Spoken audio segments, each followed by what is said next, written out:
Hey everybody, welcome back to my channel. Hi, I'm Mac if you're new here, and today we're going to be talking about how to find dropshipping products. Basically, I have a lot of people reaching out to me that want to know how to find the product. Maybe they're taking too long to find products, so I'm just going to give you my whole in-depth process of how I do it and the websites that I use. If you are not already subscribed to my channel, please go ahead and subscribe, leave a like, and comment any questions that you may have. It helps support the channel and makes me stay motivated to make more videos just like this one. So first things first is the product criteria that your product should have and you should be following with your dropshipping products. This is super important and definitely something that you should be looking out for. You can totally write these down and just kind of, go off of what I'm saying. So the number one thing is that the product needs to be new, exciting, trendy. It needs to be on an uptrend. So what that means is something that you may have seen before that's just starting to resurface, but that's not overly saturated from years ago, like a fidget spinner. The second thing in the product criteria is that the product you'll be able to charge an amount for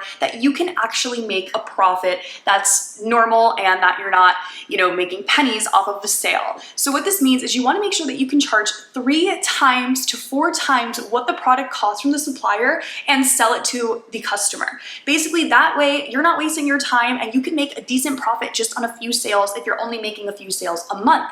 Now, you want to make sure you're picking products that you can actually charge these amounts. So that being said, you don't want to pick something that costs $40 that isn't the most high quality product and try to sell it for way more because no one's going to buy it. But if you're finding products that are a little cheaper, they're on the $5 end, it's easier to mark those up and sell them because someone will actually spend, $25, $30 on something rather than spending $200. Not to say that you can't sell things with high tickets, but you just want to make sure that those products are, large or high quality and that people are expecting to pay for that quality. So make sure that when you're picking products, okay, I'll be able to make this amount of profit with it, include your shipping, decide if you're going to be able to charge shipping or not, and just kind of weigh it out and see if it's actually worth it to sell it. We see a lot of new sellers trying to sell things that are really cheap and barely charging anything because they're just scared no one's going to buy it, but that actually ends up hurting you in the long run and can actually cost you money or put you in debt. Not good. The third thing in the product criteria is that the product needs to solve a problem. Now, you may have heard me say this before if you've been on my lives or if you've seen my TikToks. This is something that's so important, and it's actually really easy to get around if you're thinking, wait, my product doesn't solve a problem, so hold on. What I mean by that is you want to sell something that people see and they can relate to. Basically, a lot of marketing is being able to make a personal connection with the viewer. For example, if you think of the purse hooks that hang on the back of the headrest of your car and hold a woman's purse. If you're a woman like me and you have a purse and you've had people in your car and you can't just put it next to you, you've put it on the floor in the back of the car and it falls over, everything falls out of it, and it's a complete nightmare. But the person that created and started marketing these purse hooks showed, the problem happening, and then what happens when you put your purse on the purse hook is it doesn't fall over no matter how many people are in your car. That's an example of a product that did really well because it solved a problem. Same thing as like those avocado savers that save the other half of an avocado. You have to think of products like that can really relate to a niche, but also solve a problem that you can actively show in your marketing. If you can actively show the problem being solved, it'll just scale your product so much quicker because people see and make that connection of, oh, that's happened to me before. If I buy this, that'll not happen to me anymore. That just saves me time. You know what I'm saying? Now, if you're thinking, okay, I have a product and it doesn't really solve a problem, that's fine. Create a problem or think of how you can market it differently to where there may be a problem. So I'm going to use an example of a skincare fridge. Basically, a skincare fridge just started out as a mini fridge that somebody said, hey, cold skincare is really good for the skin.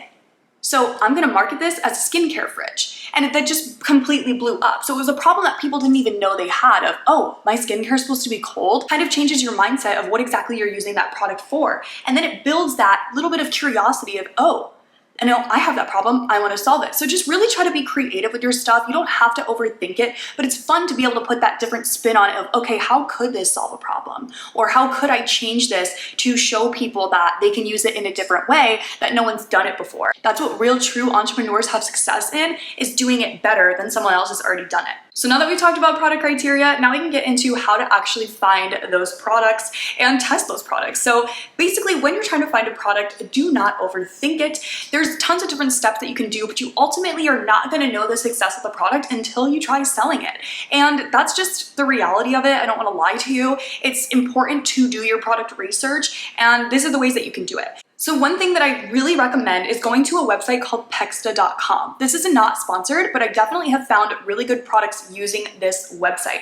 Basically, they already have trend tested products that people have done research for, or bots have done research for, to see what people are searching and match products up. So that takes a little bit of the extra step out of your product research if you just go to a website where, oh hey, these products have already been tested. They do have a free version, so it's definitely cool and you should check it out.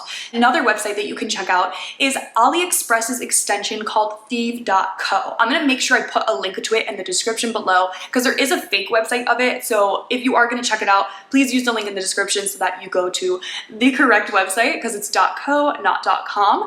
Basically though, this is AliExpress's extension of products that sell really well on their website, but showing them in a different way and easier for people to see a vision behind it. What I mean by that is they kind of show an aesthetic on their website of, okay, you could create a store based off of kitchen gadgets and use this color scheme and do this and kind of give a better vision than like the AliExpress images would, if that makes sense. But it's an extension, so you're able to get the backtrack of AliExpress knows that these products sell. So the last way that I'm going to be talking about today to find products is using TikTok. Now I know that TikTok is used usually for just entertainment purposes, but if you use TikTok as a business, it can make you money, it can teach you things, and it can really be an awesome platform when used correctly and responsibly. So the way that you can do this is by searching in the search bar on TikTok, hashtag TikTok made me buy it, hashtag Amazon finds, and I'll leave a few more in the description below of different hashtags that you can use. And you're gonna wanna go to the filter section and filter this to the last 3 months or the last 1 month and literally just scroll. There are influencers in this niche that get paid to test products, and you can literally see how people responded to the product, which is absolutely incredible because if it has a ton of likes and a ton of shares and a ton of comments of, oh my gosh, how can I get this? Where's the link? Then you know that there's a demand for the product. So that's why I feel like TikTok is honestly one of the best ways to do this, is because you can get a live scene of, okay, the last month, 800,000 people liked this TikTok. So that means that 800,000 people had an interest in this product. So if I start selling this product, I start making videos of this product, it's pretty much going to blow up. And I know that based on the facts, based on the research. So that's why I feel like TikTok is just such a good source when it comes to finding products. What you can do once you found a product, whether you're using Pexta, thieve.co, or TikTok, is go ahead and just type that product into both Amazon.com and GoogleTrends.com. Basically, how you'll use Amazon is to see the reviews of the product, what people are saying about the product. While it may not be the same supplier, because you will need to find it at a different supplier, you can still kind of see what people are saying and if they really are liking it, if they're not liking it, and go for things that have better reviews. Going on to Google Trends, you want to use Google Trends to see if people are actively searching for that product in Google. Google is the #1 search engine, and people search for things after they see them online to buy it. So let's say you see the solar lamp on TikTok and you don't click the link in the bio, but you want to know more about it, you go to Google and type in solar lamp, or you go to Amazon and type in solar lamp to find out more about it. So Google Trends will show you if people are actively searching for that product, and you'll see the uptrend or downtrend. You always want to look for an uptrend. It's not the end of the world if you don't see the product at all. Or if Google Trends just doesn't have the product coming up at all, that's okay. But it definitely is a plus if your products are showing up in an uptrend, because again, that's another way to check it before you start product selling. Okay, and those are my tips for today on how to find dropshipping products. I really hope this was helpful to you. I hope that you learned something new and that you can just use this to help you find a product. But I just want to say, try not to overthink it. I know I gave a lot of information, but sometimes people get stuck and they just give up during product research because they feel like it's just too much. If you're feeling overwhelmed, just pick something and try it. You never know until you try, and it's better to try than to never do it at all. So I really hope you like this video. Let me know if you have any questions and leave them in the comment section below. Thanks so much for watching. I'll see you in the next video. Bye.